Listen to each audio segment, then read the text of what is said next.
राधे राधे, हरे कृष्णा। आप सभी का हमारे इस चैनल पे स्वागत है।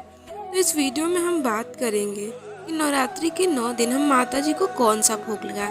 ये बहुत ज़्यादा कंफ्यूजन भी क्रिएट करता है कि माता जी को इन 9 दिन हम क्या अलग अलग भोग लगाएं। तो आइए हम इस वीडियो में इसी के बारे में बात करते हैं। तो नवरात्रि का जो पर्व है माता की आराधना के लिए और व्रत उपवास और पूजा का विशेष महत्व होता है। जिस प्रकार नवरात्रि के 9 दिन माता दुर्गा के अलग अलग स्वरूपों की पूजा की जाती है, उसी प्रकार इस 9 दिन में माता को प्रत्येक दिन के अनुसार भोग या प्रसाद भी अर्पित करने से देवी माता प्रसन्न होती हैं। तो आज इस वीडियो में हम आपको बताएंगे कि माता रानी को दिन के अनुसार भोग लगाने पर क्या लाभ मिलता है और कौन सी समस्याएं दूर होती हैं। आइए जानते हैं किस दिन कौन सा प्रसाद चढ़ाकर माता को प्रसन्न कर सकते हैं।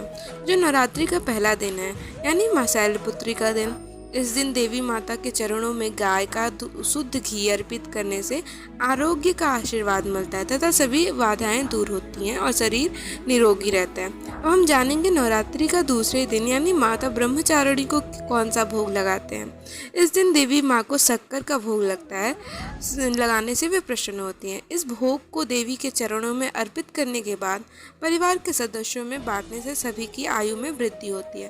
अब नव दुर्गा का जो तीसरा रूप है वो चंद्र घंटा का है। अब माता के इस रूप का पूजन नवरात्रि के तीसरे ही दिन होता है।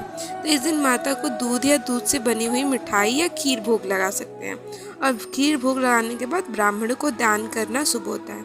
इससे दुखों की से मुक्ति होती है और परमानंद की प्राप्ति होती है। अब नवरात्रि का चौथा दिन यानी माता को हम नवरात्रि के चौथे दिन कौन सा भोग लगाएंगे। उस दिन हम मालपुए का भोग लगाते हैं जिससे वो माता प्रसन्न होती है। इस भोग को मंदिर के ब्राह्मण को दान करना चाहिए। ऐसा करने से बुद्धि का विकास होने के साथ साथ निर्णय शक्ति बढ़ती है। अब नवरात्रि का पांचवा दिन यानी स्कंद माता का दिन, इस दिन माता जी को केले का भोग लगाया जाता है। केले का जो भोग लगाया जाता है वो बहुत ही उत्तम होता है। ऐसा करने से आपका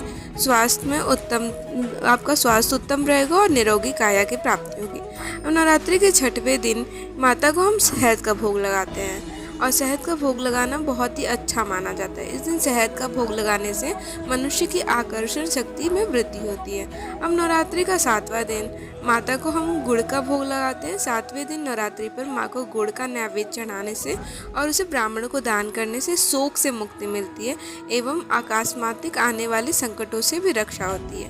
अब नवरात्रि के 8वां दिन माता रानी को नारियल का भोग लगाया जाता है। नारियल का दान भी कर सकते हैं इस दिन। इससे संतान संबंधित सभी परेशानियों से छुटकारा मिलती है और देवी माता का कृपा प्राप्त होता है। अब रही बात नवरात्रि का 9वां और अंतिम दिन, इस दिन हम माता जी को तिल का भोग लगाकर ब्राह्मणों को दान देते हैं। इससे मृत्यु भय से राहत मिलती है, साथ ही अनहोनी